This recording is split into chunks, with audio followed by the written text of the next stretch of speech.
పొంగులేటి కాస్త పొగరు తగ్గించుకోవాలని సూచించారు మాజీ మంత్రి హరీష్ రావు. రాఘవ కన్స్ట్రక్షన్స్ పై అబద్దాలు చెప్పింది ఎవరు అంటూ ప్రశ్నించారు.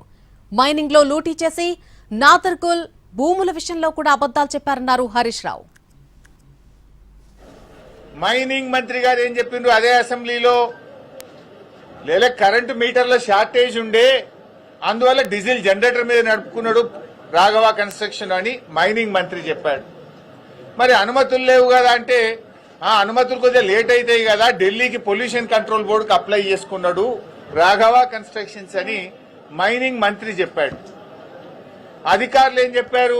ఒక్క అధికారి కాదు, revenue, electricity, pollution control board, mining department 4 శాఖల అధికారులు మైన్ ఇన్స్పెక్ట్ చేసి 4 శాఖల అధికారులు ఇది ఇల్లీగల్ మైన్, అనుమతులు లేకుండా నడుపుతున్న మైన్ అని 4 శాఖల అధికారులు రాఘవ కన్స్ట్రక్షన్ కు నోటీస్ ఇచ్చారు. అంటే ఇప్పుడు 4 శాఖల అధికారులు చెప్పింది తప్ప, పొంగులేటి చెప్పింది తప్ప, ముఖ్యమంత్రి గారు నిండు అసెంబ్లీలో చెప్పింది తప్ప, ఈ బాంబులేటి చెప్పింది తప్ప, మైనింగ్ మంత్రి చెప్పింది తప్ప, ఈ పొగరులేటి చెప్పింది తప్ప. ఇవాళ ఆయన సమాధానం చెప్పాలి. శాసనసభలో ముఖ్యమంత్రి, మైనింగ్ మంత్రి ఇద్దరు చెప్పారు ఇది రాఘవకు సంబంధించిందే, మా అధికారులే గుర్తుపట్టారు, రాఘవ మీద కేసులు పెట్టాము, రాఘవ దగ్గర డబ్బులు వసూలు చేసినామని నీ ముఖ్యమంత్రి, నీ మైనింగ్ మంత్రి, నీ సహచరులే చెప్పారు. నువ్వేం బుకాయిస్తున్నావు, అది నాకు సంబంధమే లేదు అని బుకాయిస్తున్నావు. అరే 4 శాఖల అధికారులు పోయి ఒక్కసారి కాదు నీకు 3 సార్లు నోటీసులు ఇచ్చారు.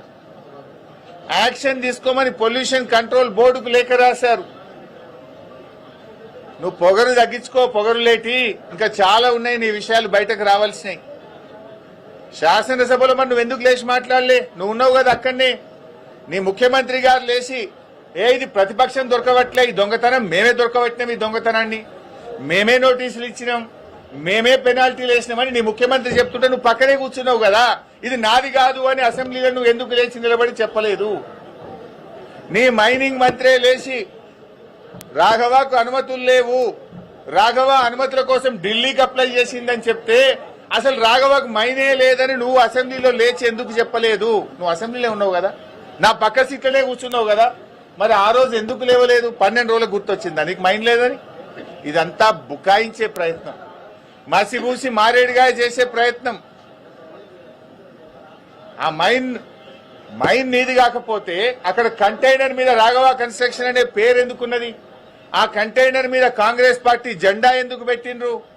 బీఆర్ఎస్ పార్టీ బయటకు తీయంగానే ఆ రాఘవ కన్స్ట్రక్షన్ కు పెయింటింగ్ వేసి కనబడకుండా ఎందుకు చేసిండ్రు?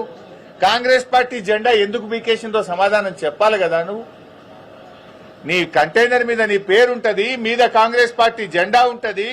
పొల్యూషన్ కంట్రోల్ బోర్డులో నోటీస్ ఇస్తే, మైనింగ్ డిపార్ట్మెంట్ నోటీస్ ఇస్తే నీ ఉద్యోగి రిసీవ్డ్ అని సంతకం పెట్టి డేట్ వేసి ఫోన్ నంబర్ పెట్టి రాసిచ్చిన డాక్యుమెంటే కదా నేను అసెంబ్లీలో చూపించింది.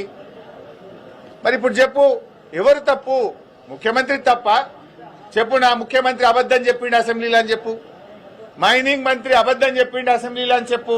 నువ్వు కూడా అసెంబ్లీలో ఉన్నావు కదా, ముఖ్యమంత్రి మాట్లాడేటప్పుడు, మైనింగ్ మంత్రి మాట్లాడేటప్పుడు నువ్వు అసెంబ్లీలో కూర్చున్నావు. నువ్వు ఎందుకు నోరు మెదపలేదు? ఎందుకు నాకు మైన్ లేదని అసెంబ్లీ సాక్షిగా చెప్పలేదు? అంటే నువ్వు బుకాయిస్తున్నావు. ఈ బాంబులేటి అబద్దాలు చెప్తున్నాడు. నువ్వు ఆ మైనింగ్ లో పొంగు లూటీ చేసినావు అనేటువంటిది ఇలా రాష్ట్ర ప్రజలకు అర్థమైంది. నువ్వు ఆ రోజే చెప్పాలి కదా. అదేవిధంగా నాదర్గుల్ భూముల విషయం, బీఆర్ఎస్ టైంలో రిజిస్ట్రేషన్ అయిందని ఒక చిల్లర కథ చెప్తున్నావు. నేను అందుకే చెప్పిన, నిజాలు దాచి అబద్దాలు మాత్రమే మాట్లాడినామని. నిజమేంటిది? 2016లో ఈ భూములను నిషేధిత భూముల జాబితాలో పెట్టింది బీఆర్ఎస్ ప్రభుత్వం.